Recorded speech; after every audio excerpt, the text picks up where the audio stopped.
24-Hour Spinathon first came about in the last few moments that Joe is with us. We promised Joe that we would do something extraordinary in his honour, and very quickly afterwards we got straight into the fundraising. The past two Spinathons have raised over $370,000. With that money, we've been able to purchase a humidicrib, which was similar to the one that Joe was in. We've also been able to purchase a portable X-ray machine, and then we've funded 5 research projects into the field of prematurity, which we're absolutely delighted about.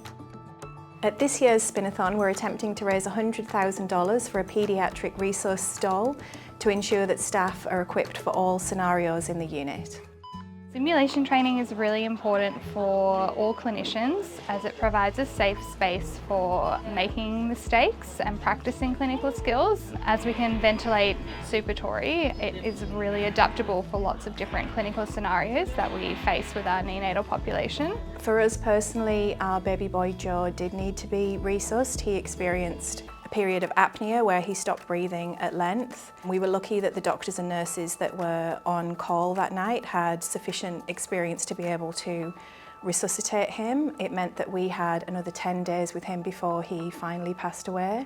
We were able to say our goodbyes to him. We were able for our family to visit him. So we're eternally grateful that the staff at the hospital at that time had the appropriate training. It was surprising to us that 80% of the equipment in the NICU is actually privately fundraised for, and it was just a really great way for us to be able to give back. Most of the equipment you see in this intensive care unit are through donations, and that is how we are able to provide the best care possible to the babies.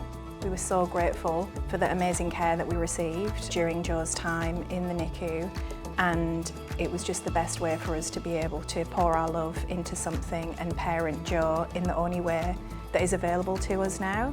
It means the world to Jane and I to be able to continue this fundraising. Obviously, we want our son Joe to be remembered and we want his name to be said as often as possible. So that's the first part. Obviously also we want to help other families that have either gone through this similar thing or certainly have been through the NICU, that they've got an outlet and that they've got a way to process, you know, some of that grief that we've been through.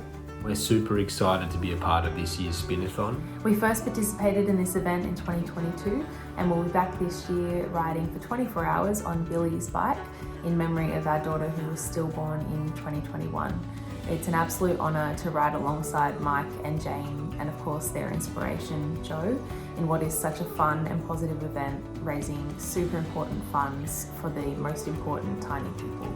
We're so grateful to spinners past and present, everyone that's donated, and we're just delighted that you're all on board again, spinning in the name of our beautiful baby boy Joe.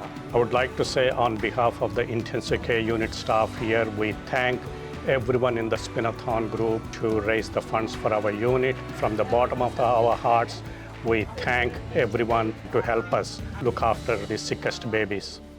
Dig deep and we'll see you on the 18th.